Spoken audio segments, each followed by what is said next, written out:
They thought he was just another older man who got lost. But the damp rag in the cleaning lady's hand made him stop. And then, no one expected it, a single casual remark from her would change an entire system. The midday sun filtered through thick glass, casting sharp lines across the polished floor of Westline Motors, where new cars shimmered under artificial light. The room was perfectly climate-controlled. Soft background music played, just enough to mask the tapping of keyboards and the velvet-toned sales pitches of young salespeople. An old man in a faded baseball cap stepped inside, among shiny sedans, glossy SUVs, and rehearsed smiles. No one paid attention. No one recognized him as Chuck Norris, the most significant investor behind this dealership chain. He had poured millions into its expansion across the state, but rarely showed his face. All they saw was an old guy in worn walking shoes and a frayed cotton jacket, eyes scanning the floor like someone hunting for a budget ride after retirement. And that was precisely how he wanted them to see him. "Good afternoon, sir. Looking for anything special today?" The voice was chipper. It belonged to Timothy, a young salesman with neatly slicked hair and a smile as bright as the discount posters behind him. Chuck looked up, squinting like someone who needed a moment to think. "Consider a hybrid. Gas prices, and my back's not what it used to be." Timothy chuckled and gently touched Chuck's shoulder, like consoling a buddy's dad.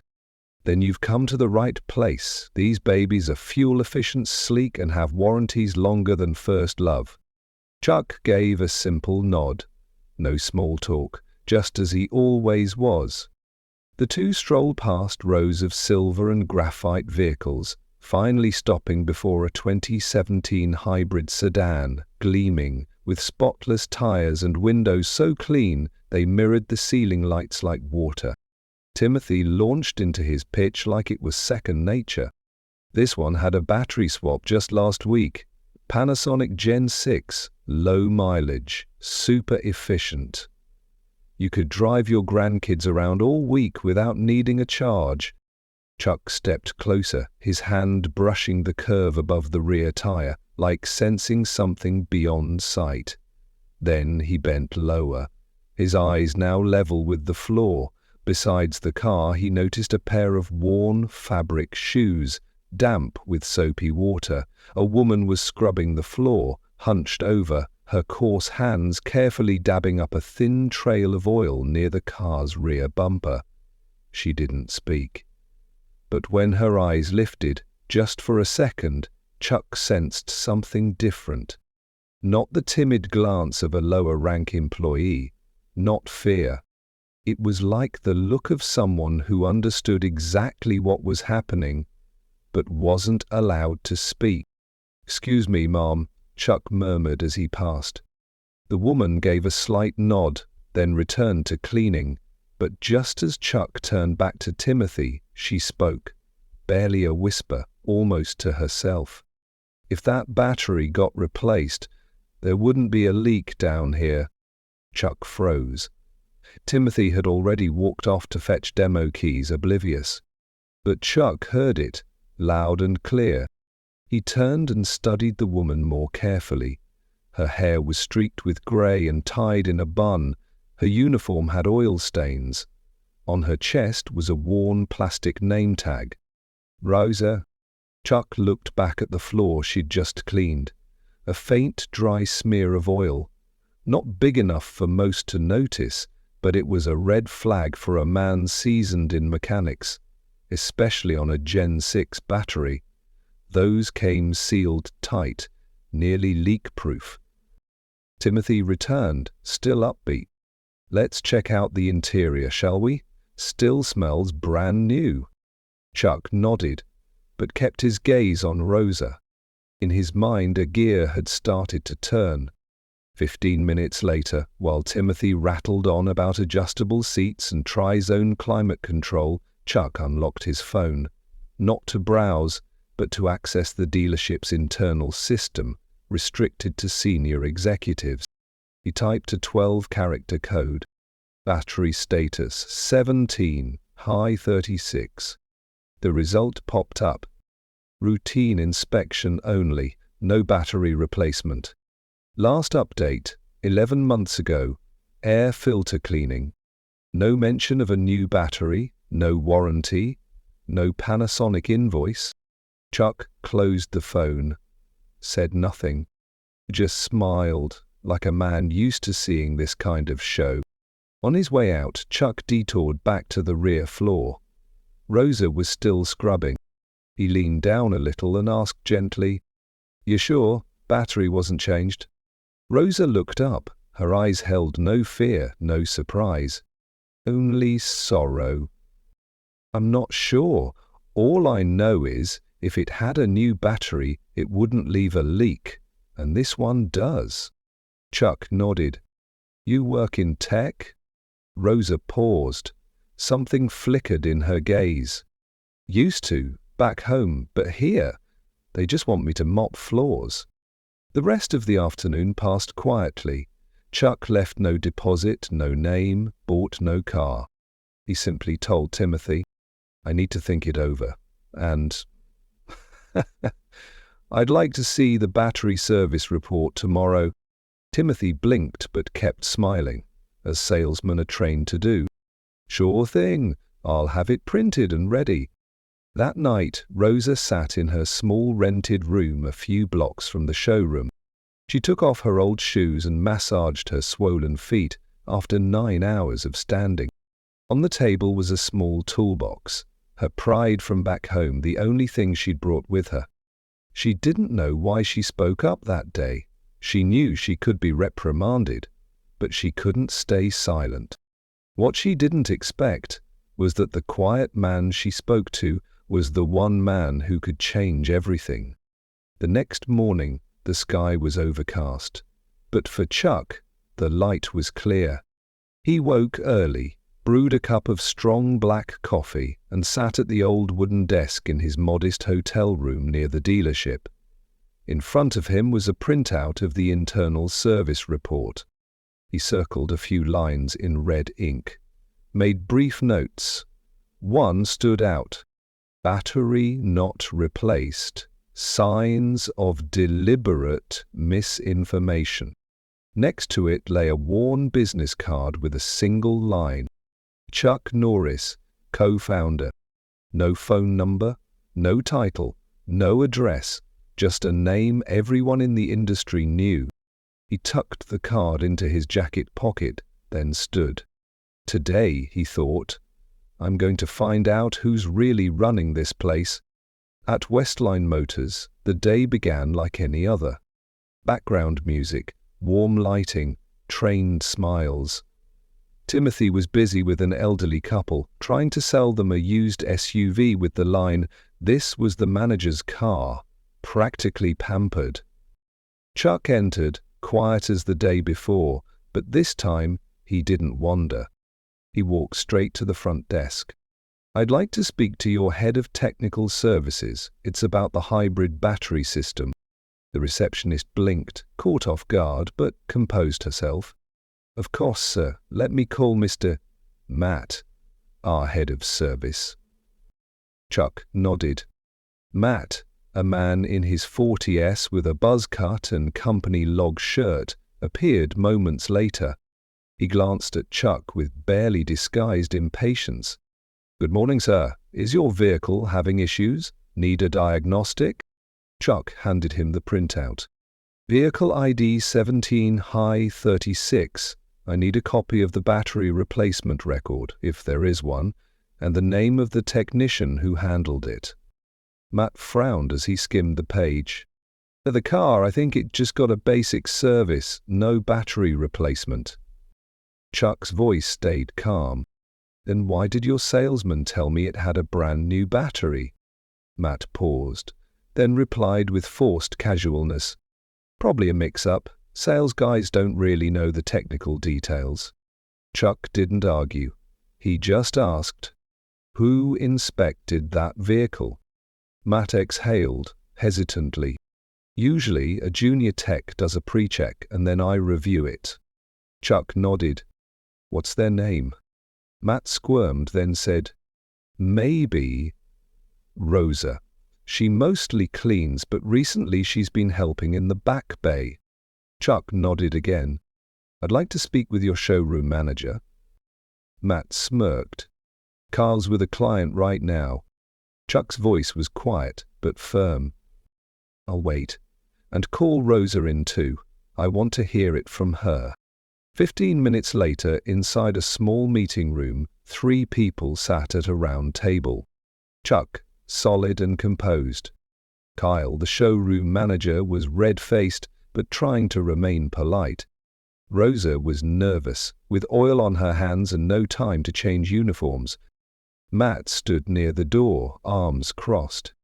Chuck looked at each of them, then placed the paper on the table.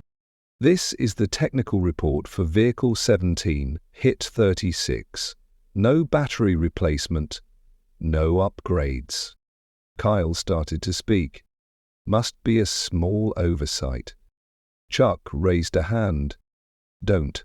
Let Rosa speak. All eyes turned to her. She hesitated, but looked into Chuck's eyes and saw something there. Protection. I wasn't allowed to inspect thoroughly, I just cleaned. But I used to be an engineer back home. If a battery were replaced, you wouldn't see an oil leak in the back bay. That kind of leak means the old battery's still there, slowly corroding. Matt cut in. Rosa isn't a certified technician here. She doesn't have credentials in the US. Chuck didn't turn. He looked at Kyle and asked, You told me, and 2 customers this morning, that car had a Gen 6 battery, correct? Kyle stammered. I was just repeating what I was told. Chuck narrowed his eyes. By whom, Matt? Matt startled. No, I never confirmed that. The air thickened. Chuck stood, reached into his pocket, and pulled out his card. He flipped it over to the blank side and placed it on the table. I'm not a customer. I'm the co-founder of this brand, and I'm here to hear the truth. Silence fell. Kyle went pale. Matt collapsed into his chair. Rosa was stunned. The rest of the day moved quickly. Kyle was suspended on the spot. Matt was ordered to audit every hybrid vehicle's service records from the past 6 months. Chuck asked Rosa to help review the inspection bay, from tools to documentation protocols. She couldn't believe it, but he told her, I don't need a degree. I need someone who knows what's right and isn't afraid to say it. Later that evening, Chuck invited Rosa to sit down in the same meeting room. They didn't listen because you held a mop. I listened because you saw what others couldn't. Rosa asked, her voice trembling. Why did you believe me? Chuck replied softly. Because you had no reason to tell the truth, yet you did. In the days that followed, a new nameplate was installed on the door to the inspection bay. Rosa Martinez, technical supervisor. For the first time in 7 years, she no longer scrubbed floors on her knees, but walked into a room as the person responsible for ensuring every car matched every promise. The name Rosa slowly became a respected presence in the showroom. She didn't change her clothes, still wore the same faded uniform, the same humble canvas shoes, her silver-streaked hair tied at the back. But the nameplate on her chest was different, and the way the younger staff looked at her, that was different too. No one called her the cleaning lady anymore.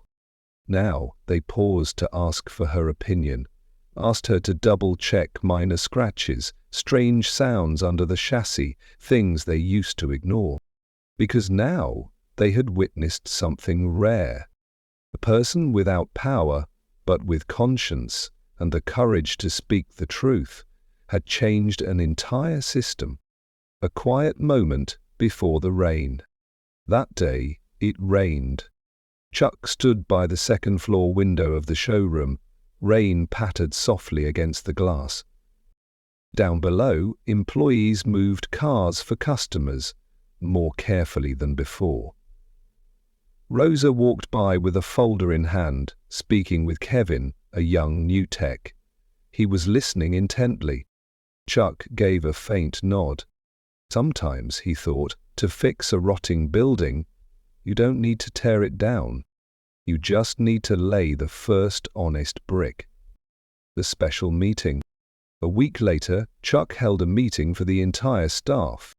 Not in the executive conference room, but right in the main showroom, where customers usually stood waiting. No microphones, no slide decks, just a plain wooden stool. And him. "I'm not here to preach morals," he began. "I just want to tell you about the day I met a woman with a cleaning rag." Nobody laughed. Everyone knew the story. She had no title, no power, but she spoke the truth. And that truth didn't just save a customer from being cheated, it saved all of us from the rot we've gotten too used to calling normal. Timothy stood in the crowd, quiet, eyes red. Matt was there too, humble, attentive. Chuck continued, "I used to think success was about numbers, revenue, growth. But now I see customers don't come back for the car. They come back for how they were treated." He looked around the room. "From this day on, this showroom won't sell illusions. We sell the truth. And if anyone thinks they can't make a sale without exaggerating, come see me. I'll personally walk you out with 2 parting words. Be decent." No applause. No one left either. The customer returns. One afternoon, Linda Rosario returned to the showroom. She was 55, the same woman who'd been sold a faulty hybrid and had her warranty request rejected. With her was her son, the same young man who once slammed his fist on the manager's desk in frustration. Chuck met them at the door. No suit, no clipboard, just a new contract in one hand and steady eyes. "The old car's been recalled," he said. "This is a new contract with accurate specs and certified inspection conducted by Rosa herself."